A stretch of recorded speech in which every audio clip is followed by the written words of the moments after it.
Once upon a time there was a fox named Renn. Renn was fast, clever. His coat was the color of late sunlight, and every creature in the forest respected him. He could catch a mouse in deep snow, outsmart a badger, find water when the creek ran dry. But Renn had a problem. He could not be alone.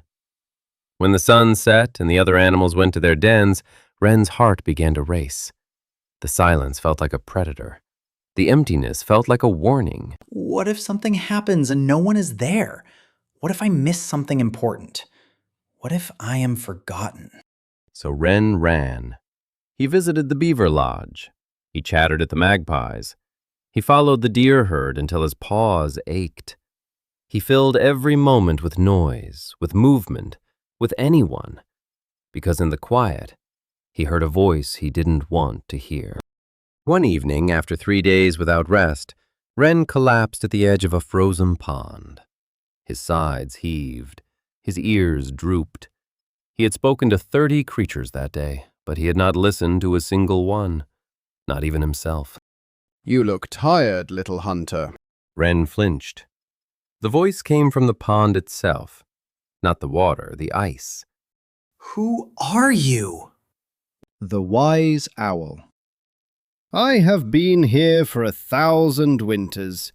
I have seen your kind come and go, but I have never seen a fox run from himself so fast."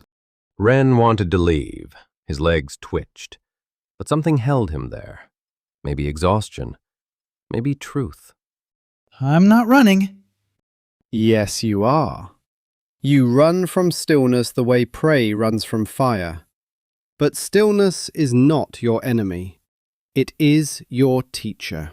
Renn looked at the ice.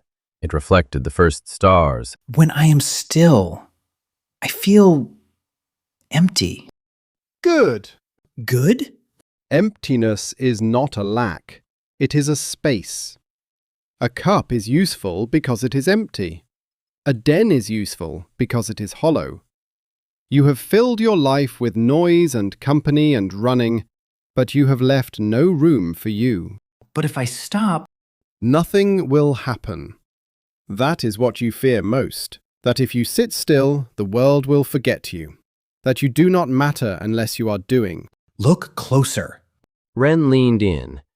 Beneath the ice, he saw water, dark, quiet, moving slowly. And beneath the water, mud. And beneath the mud, roots. And beneath the roots, the deep earth, warm, ancient, breathing. That is you.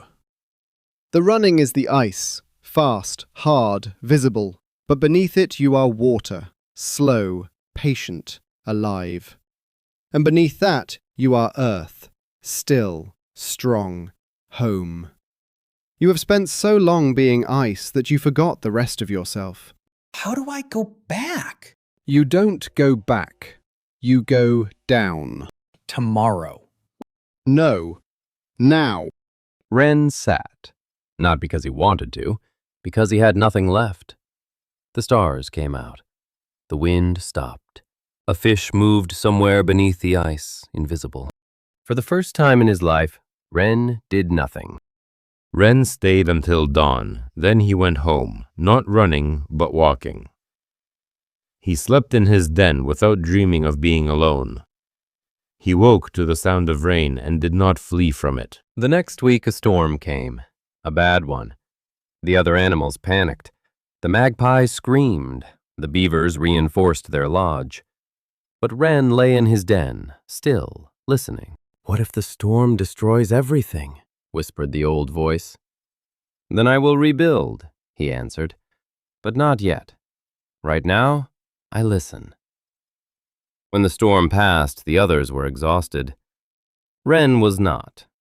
He had not fought the wind. He had not run from the thunder. He had rested in the center of it, like the deep water beneath the ice. A young hare found him that evening. Aren't you afraid of being alone? Renn thought for a long time. Loneliness is wanting to escape yourself. Solitude is coming home to yourself. I am not alone anymore. I am with me. He touched his chest with one paw. And I am finally enough. The hare did not understand, not yet. But Renn smiled. He knew she would, one day. When she was ready to stop running. When she was ready to sit by the pond and hear the voice beneath the ice. You are not a task to be completed that night, to no one and everyone. You are a place to return to,